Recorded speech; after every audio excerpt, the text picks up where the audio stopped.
pavilhão 5 da Casa de Detenção do Carandiru, em São Paulo, abrigava a Rua das Flores, uma área destinada principalmente aos presos LGBTs, conhecido ali como a área gay do presídio. O andar foi transformado onde ficaria só os travestis, os bichos, que era mais parecido com mulher. Os presos chamavam que era a França, né? A França da Casa de Detenção.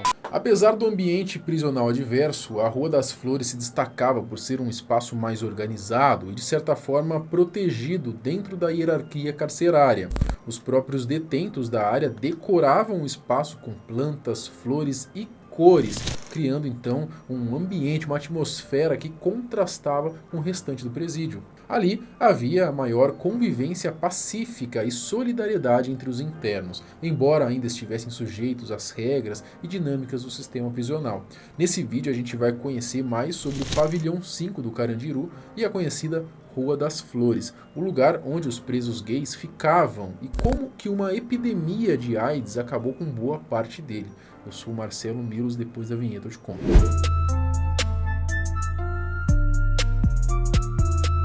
O Carandiru já foi a maior prisão masculina da América Latina, tendo seu fim após o massacre de 1992, se tornando então o Parque da Juventude.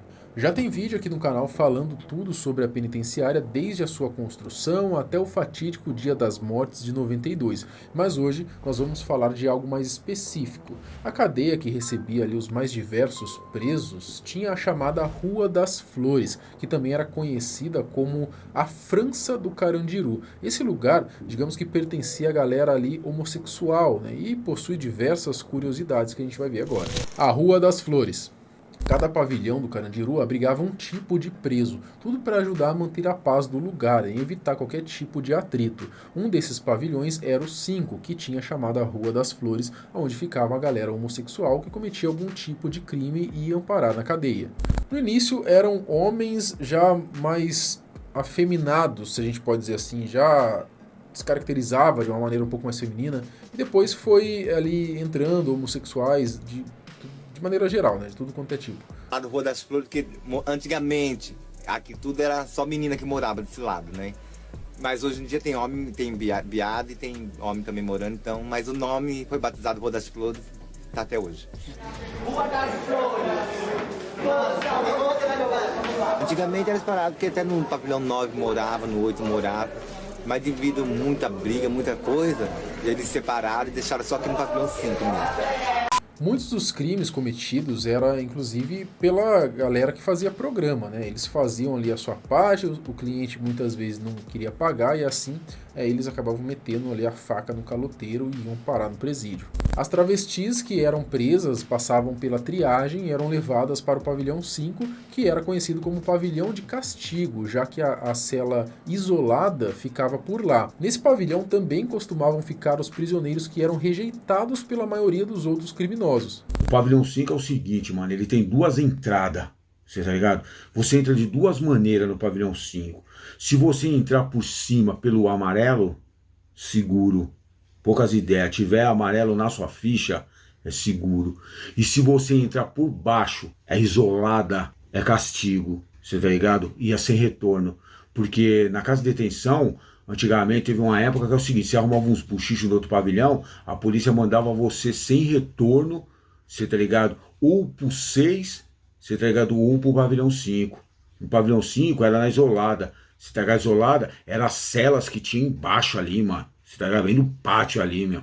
Você tá ligado? Aí era o chapão, só os furinhos, só passava só um cigarro, você tá ligado? Certinho assim, tudo furadinho, passava só o cigarro. O local era bem repartido. No primeiro andar ficava a solitária, no segundo andar eu sinceramente não encontrei nada falando sobre, já no terceiro ficavam ali os renegados dos outros criminosos, né? Então como estupradores, justiceiros, assassinos profissionais e indivíduos expulsos de outros pavilhões por conta de alguma treta, alguma desavença. O quinto era onde ficavam os presos que estavam em situações precárias mesmo, sendo muitos deles que já estavam até jurados de morte dentro da prisão. Ao contrário do que alguns podem pensar, os homossexuais eram respeitados dentro da prisão, mas era aquilo, né? Tinham que ficar na deles também, né? E o lugar onde eles ficavam era o quarto andar. As meninas, como eram chamadas, eram quem comandavam o pavilhão, né? Mas mesmo assim o lugar dessa galera mesmo era no 4º andar. Assim que chegavam lá, as chefes da área ajudavam a se instalar, já que eram responsáveis pela organização daquela área. A Rua das Flores era bem organizada, limpa, tentavam sempre manter as coisas arrumadas, né? Lavando as louças e tudo mais, né? Eu já cheguei com meu cabelo grande, eu cheguei toda maquiada, pintada, unha pintada, não tinha nem como mentir, que eu não era. A realidade, nós que somos assim, bicho, nós não pode nada, quem pode é só os homens.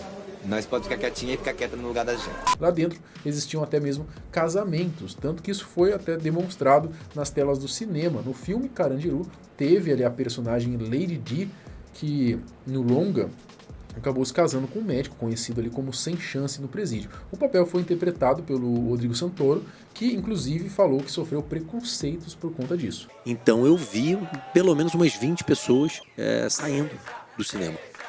E eu presenciei isso. E foi, nesse sentido, foi muito difícil, porque era um estigma, porque por causa também da questão do galã, da televisão, mas como pode? Apesar da boa organização para conseguir dinheiro ali na penitenciária, muitas delas precisavam fazer programas lá dentro, tudo para conseguir se manter, né? Às vezes faziam ali em troca de cigarros também, que era a moeda de troca que eles tinham, né? Além da prostituição ali no pavilhão, também acabava rolando ali o uso de drogas, como cocaína, além de ser considerado também um dos pavilhões mais armados de todos, se não o mais, né? As meninas, elas eram meio que peritas, digamos assim, né? Elas faziam muito as facas, né? As facas ali, elas tinham acesso a material, então grande parte do armamento vinha dali daquele pavilhão, né? E elas tinham ali no mínimo uma faca para poder se defenderem. Fato é que mesmo botando ali ordem no lugar, a AIDS chegou em peso no presídio, né? E nessa hora a galera da Rua das Flores então passaram a ficar um pouco mais isoladas. Uma pesquisa feita pelo Dr. Drauzio Varela com os exames de sangue do pessoal ali da Rua das Flores mostrou que 78% delas tinham a doença. Então é um número muito expressivo, né? Quase que 80% ali, né? Não é à toa que foi a galera que mais morreu dentro dos presídios durante os anos 90. Afinal, ainda não rolava essa distribuição de preservativo que ia as medicações que tem hoje em dia, né? O pessoal ali que se prostituía cuidava bem menos da saúde naquela época. No geral, o pavilhão 5 era considerado ali um local seguro na cadeia, né? Onde se acontecesse algum problema, a galera acabava fugindo para lá, exceto as meninas que já estavam lá, né? E não tinham um lugar para fugir. Corria para o pavilhão 5, que era o seguro. Então, se o pavilhão 5 era o seguro, elas não tinham para onde ir. Isso que ela tá falando, é que nem você pegar um gatinho bonitinho, ir para cima do gatinho, ele não tiver para onde correr, o que ele vai fazer? Vai vir para cima, né, mano? E eu mesmo com os facão na mão, olhei, troquei uma ideia, mas eu entendi e passei a respeitar as meninas por conta disso. Como já disse, na Rua das Flores era bem organizado tudo, né? Todos precisavam seguir regras, caso quisessem manter tudo no lugar, tudo na paz, e realmente parece que dava certo esse tipo de administração, sendo um dos menos piores locais para se ficar de todos os pavilhões. Quem também fez vídeos sobre esse tema foram aí os nossos companheiros do Iconografia da História, e lá eles colocaram um vídeo, inclusive, do Mauricião Monteiro, que também tem um canal aí no YouTube, foi um dos presos sobreviventes ao massacre, que contou ali melhor como que funcionava tudo por lá. Então, se vocês quiserem mais informações, é só assistir o vídeo dos caras, eu vou deixar aqui na descrição, beleza? Até o próximo vídeo, tchau!